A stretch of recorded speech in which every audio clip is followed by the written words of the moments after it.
Good afternoon. Welcome to Artist Spotlight here on Life 97.5 FM. It's the month of November. So, as we do every year, we focus on Bajan local artists right here on Artist Spotlight. And it is my honor, my privilege, my pleasure to share the next few minutes with none other than the David Thomas of Life Shift Records. Artist, musician, producer, slash.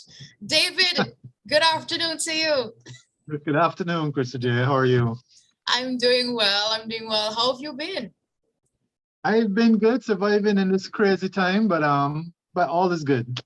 That's good. Good to see you. Man, you've been on the scene a while, and you have so much under your belt, so much knowledge to impart, and so much that you've done. But maybe there may be people who don't necessarily know the David Thomas who grew up and how you got into this whole thing. So we'd love to just hear a bit about your background and how you got involved in music. How much time do we have? Well, I always loved music, like anybody else, I suppose. I was first in the school choir at primary school. So I was at Wesley Hall School Choir. It was a boys' school, and we had a music teacher that was into King's College from England. He was a fan of King's College, so he was always trying to emulate that. So we weren't even called the Wesley Hall School Choir. We were called the Wesley Hall Oratorical Society. Excuse me, choose. Wow. Yeah. Excuse me. Yeah, exactly. So that was my first foray into any serious music, singing on stage and that type of thing as a group. But of course, I always loved music. I love listening to music. And I just think as I grew up in my early teens, I got really attracted to the music itself. And I would listen to the construction of the music. I remember there was something called, it was maybe a top 10 show that played on TV. So it would go to the top 10 Billboard hits or whatever. And I was always so interested in the music. And it was so weird because even now to some degree, somebody could ask me what's that song, that goes whatever, and they would give me the lyrics and I would have no idea what they're talking about. And then it was, the song that has a guitar part that goes, dun, dun, dun. I thought, you mean this one? Okay. So I would just be all into the construction and music. I was really into drums at the time. And then somewhere around 17, 18, I got into the chorale at my church, singing in it. Then I ended up leading it at one point. I was a chorale director for a while. I was really heavy into a cappella music, so that really honed my harmony skills, I suppose. Was in a quartet and so on.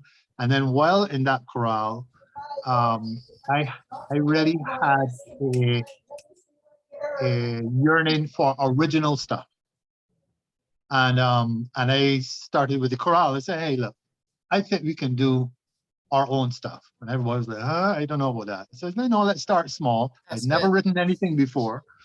So it's like, okay, we had opportunities at church where we had small doxologies or little, very small 30-second, 1 minute things we would sing just before service starts or something, almost like a invitation to worship, to start church or whatever when we had our youth thing. Nice. So I would write these little 4-line things, basically. So we write these little 4-line things, we would learn it, we would sing it, and it went well. People liked it, and I think more importantly, it got us to get over the fear of letting people hear stuff that we wrote. Yes. And for people to get accustomed to stuff that we wrote, because it's a two-way street. Mm-hmm. If you're accustomed to hearing other people's music all the time, sometimes it's a little scary, even from the pastor's perspective and so on, to give you a chance to hear what you are saying, because you're not a songwriter yet. Right. As far as they're concerned. But over time, they got accustomed, and then we started to expand and make bigger songs. And then I started to dabble with a keyboard to try to get the tracks.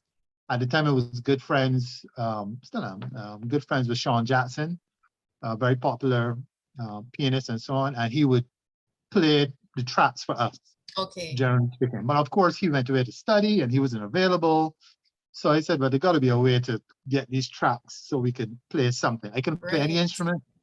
Oh, So I got a keyboard, borrowed from a friend, and started to pick around and record on the keyboard. Then I discovered computers, then started to do some work there, got super excited.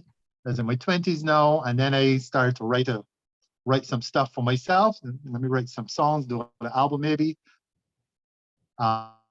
Maybe 4 songs into that writing, I discovered Dana, and I said, she's much better than me.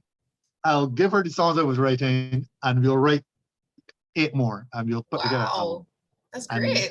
and that was it. That was the beginning of Dana, and then people started to know about me a little more.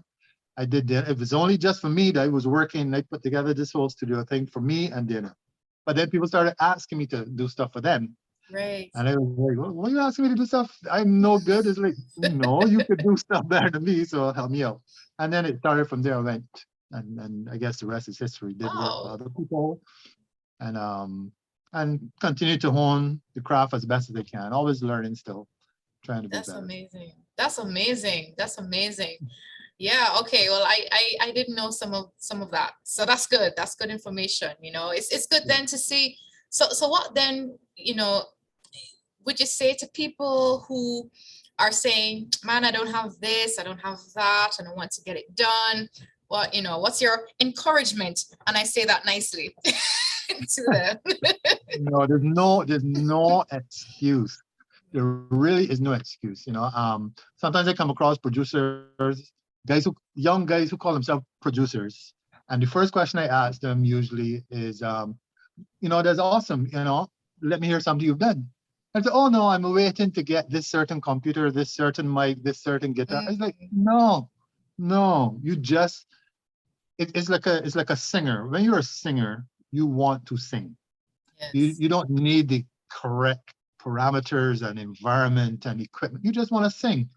When you get the right stuff, it would only elevate what you do. But basically, at heart, you're a singer. So, and in all the other environments, it's the same thing. If you're a producer, you produce. You look for ways to make music. You get somebody else to sing your music. You put together ideas. You partner with a person. You become a pest to a studio person. You do whatever you need to do to Yes. get your ideas be heard, and then over time you build, you invest and basically what should be happening is your quality would be going up. But basically the talent should be there, that you should be honing that talent all the time, even if you don't have the equipment. Just be honing the talent, and then people recognize the talent. I tell people all the time, I remember when I was younger, and most people remember this. When you liked a song, you waited till the song came on the radio, throw in a tape, and you tried to record it, and you didn't care that the quality wasn't the best, that the DJ was talking through it, Right. that it didn't matter. I remember Because those days. exactly, because the power of the song wasn't the quality. The power of the song was the song. So my thing to people always is focus on the song. The quality will come over time. Don't worry about the quality so much. That's good. That's good. That's good. Oh my word. So then, at one point you said you didn't know how to play any instrument, but now you play the guitar and the keys.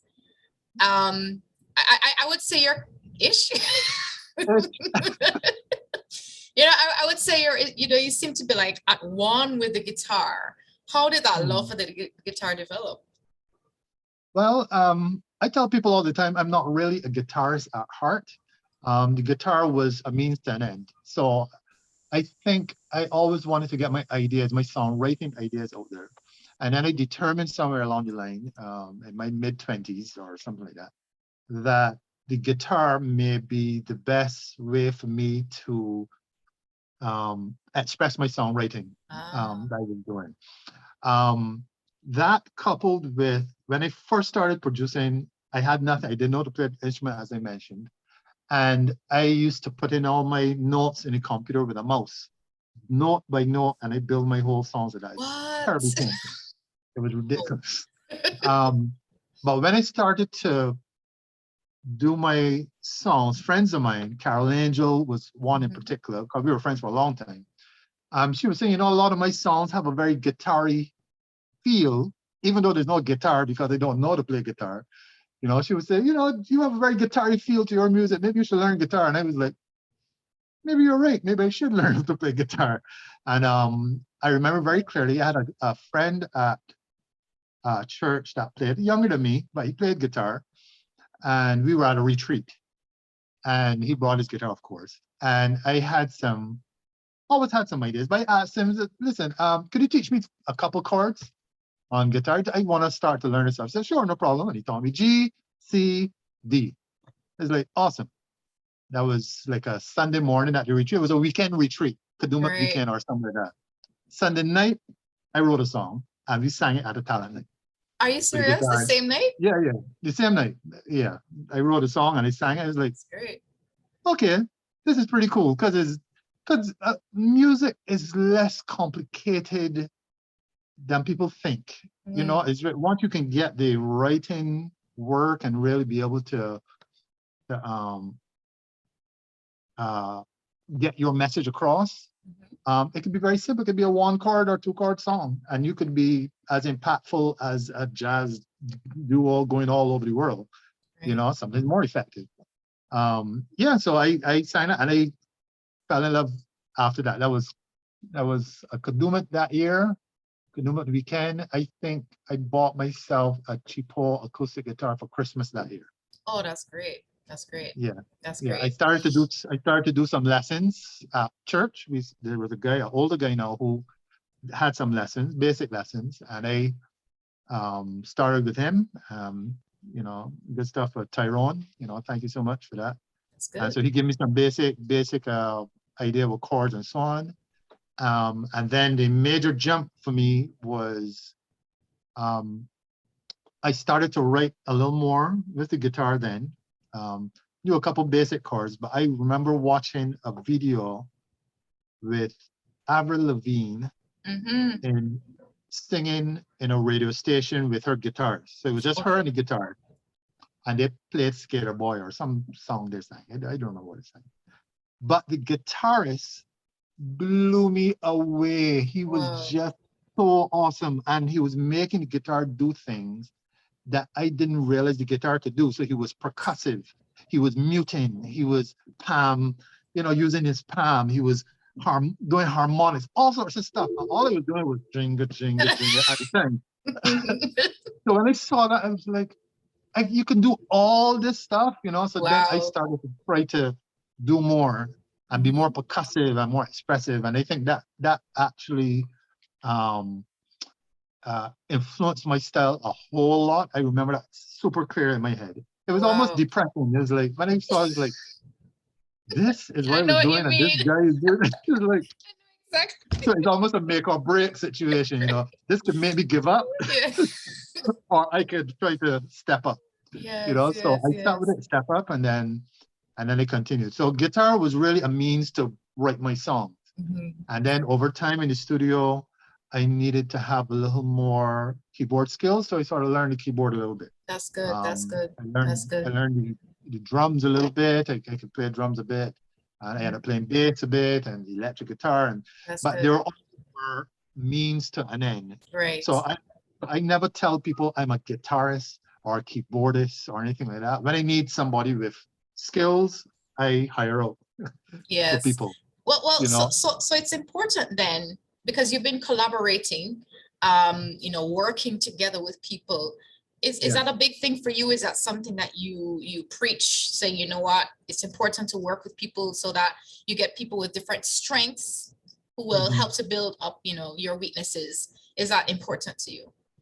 Yes, although it took me a while to learn that.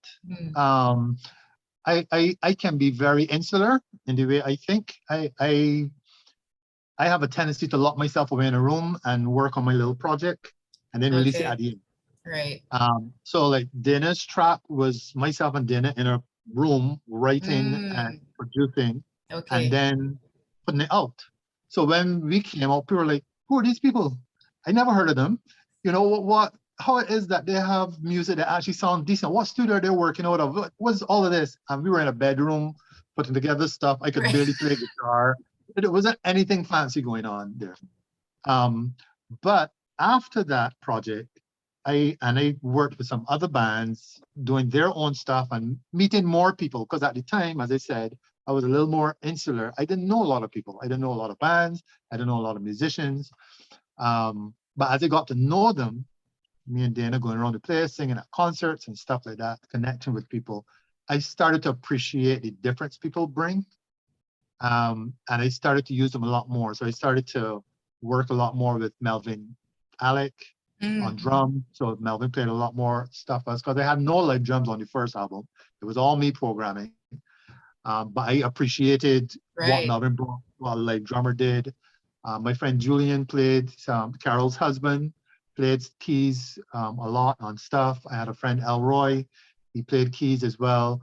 Then I connected with Kevin Jack, who works with us a lot, bringing some more electric guitar stuff to it, a different element than I was bringing. I even worked with Chantal Baptiste with some cello. And Nice. so I started to That's good. enjoy and work more with people. I'm still a little, I like things my way a bit. I'm starting trying to release that a little, but no, there's definitely advantages to working with people. Great, that's great. That's great. And then, I mean, now you have Life Shift Records. Like, yeah. Who has a record company in Barbados? You know, like, I mean, but that's fantastic. I mean, there are more, of course, record companies emerging. I'm just kidding. But you've had Life Shift Records for a number of years now. And did you even envision having Life Shift Records? I mean, attending, what's the name of the church? You said St. Michael's Chorister, or whatever the name of it was. Oh, you mean for the choir? Yeah, the choir back then. When I was a kid, yeah, the Oratorical Society. Oratorical Society, yes. Yes, yes.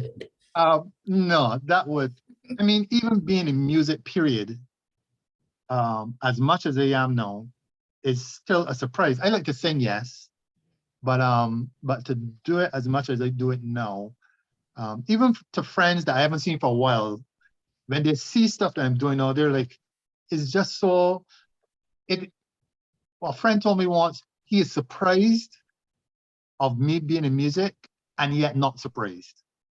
So he never saw it, me as a musician, but me being in music made sense because of how much I liked and how good I was at music when I was younger.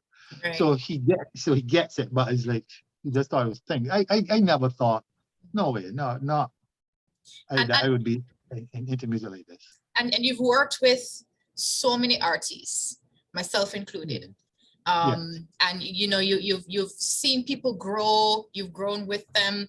What would you say are a couple of gems that you've learned over the years in working with artists and being able to be a part of their lives in this way? Well, so strange. I had an interview recently with Graham a couple years ago. That I went down this line a little bit too. One of the things I discovered, which may sound a little counterintuitive, is that music is more a platform than the goal. And so I think when I began, music was everything. The music itself was everything.